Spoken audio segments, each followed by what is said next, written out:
Hey, quick question, have you ever had one of those oh no moments? Like your car breaks down out of nowhere, you get hit with an unexpected medical bill, or, worse, your job cuts your hours? Yeah, we've all been there, and it can be super stressful. But here's the thing, while we can't predict these emergencies, we can totally prepare for them. And that's where an emergency fund comes in. If you don't have one yet, no worries, you're about to learn why you need one and, more importantly, how to actually build one, even if you're starting with a small budget. Ready? Let's dive in. So, here's the scenario. Everything's going smooth, life's good, and then, boom. Your car breaks down, you get hit with a surprise medical expense, or maybe you lose your job. Without an emergency fund, it can feel like you're drowning in stress and financial chaos. But when you've got that cushion to fall back on, you're in a much better position to handle it without scrambling for money or racking up debt. But what exactly is an emergency fund? It's a savings buffer specifically for emergencies, stuff like car repairs, medical bills, or unexpected job loss. It's not for the new phone you've been eyeing or splurging on a weekend getaway. It's there to help you avoid financial disaster when life hits you out of nowhere. Now, I get it. The idea of saving money can be kind of overwhelming, especially if you feel like you're just getting by. But here's the good news, you don't have to build your emergency fund all at once. Seriously, start small and gradually grow it. You've got this.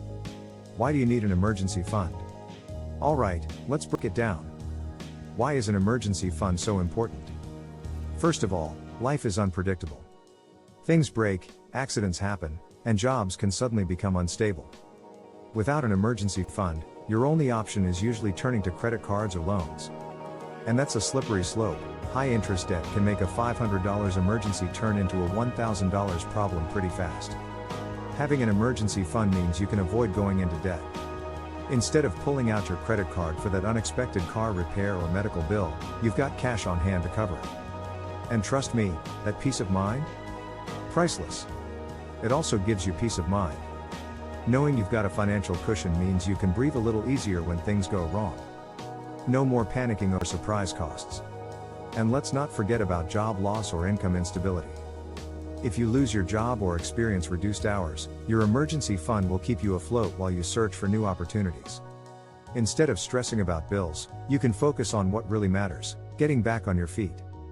Lastly, having an emergency fund helps you avoid stress. Financial worries can weigh you down, but having that buffer means you're more prepared for whatever life throws at you. How to build your emergency fund, even on a small budget? I know. You're probably thinking, this all sounds great, but how am I supposed to build an emergency fund if I'm living paycheck to paycheck? Don't worry, I've got you covered. The truth is, building an emergency fund doesn't have to be this huge, intimidating task. It's all about taking small, consistent steps. Here's how to start. First, set a realistic goal. You've probably heard experts say you should save 3 to 6 months worth of living expenses. And while that's a solid goal, don't stress about hitting that right away. Start with a more achievable goal, like $500 to $1,000. This will cover most small emergencies and give you a nice buffer to get started. Once you've hit your first $1,000, then you can work toward saving 3 to 6 months of expenses. Focus on one step at a time and don't let the big number scare you. Next, start small and be consistent. Maybe you can only save $10 a week, guess what? That's perfectly fine. What matters is that you make saving a habit. Over time, that $10 adds up. You can start by setting aside a small percentage of your paycheck, maybe 5%, or save a fixed amount each week, like $25. The key is consistency.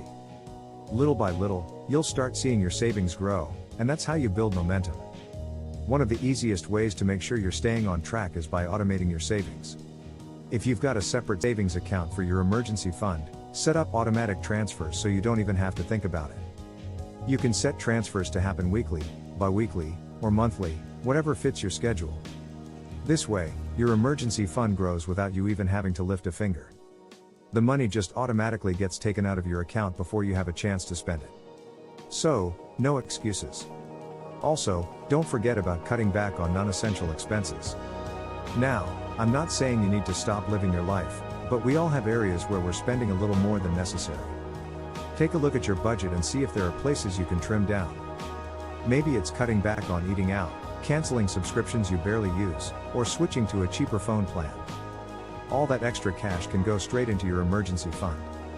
Here's a pro tip: use windfalls for your emergency fund. Got a tax refund? A bonus from work? Maybe you sold something you didn't need? Instead of spending that extra cash on something fun, consider putting it directly into your emergency fund. That's an easy way to give your savings a nice boost and make great progress on your goal. If you're still feeling like you don't have enough room to save, then find ways to increase your income. I'm not talking about quitting your job or starting a full-time side hustle, unless you want to. But consider freelancing for a few hours a week, offering a service like babysitting, or even selling things you don't need anymore. Every little bit helps, and the extra cash can go right into your emergency fund. Lastly, keep your emergency fund separate. If you put your emergency fund in the same account as your everyday spending money, it'll be way too easy to dip into it for things that aren't emergencies. Open a separate savings account, ideally one that offers a high interest rate, so your fund grows while you're not using it. Now, here are a few final tips for keeping your emergency fund in top shape. Don't dip into it unless it's an actual emergency. Don't use your emergency fund for things like a shopping spree or a vacation. Only use it for unexpected costs like medical bills, car repairs, or job loss. Replenish it when you use it. If you do need to use your emergency fund, make sure you prioritize replenishing it as soon as possible. Get back into the habit of saving and rebuild your fund quickly. Be patient with yourself. Building an emergency fund takes time, so don't get discouraged if it feels slow at first. Stick with it, stay consistent, and you'll get there.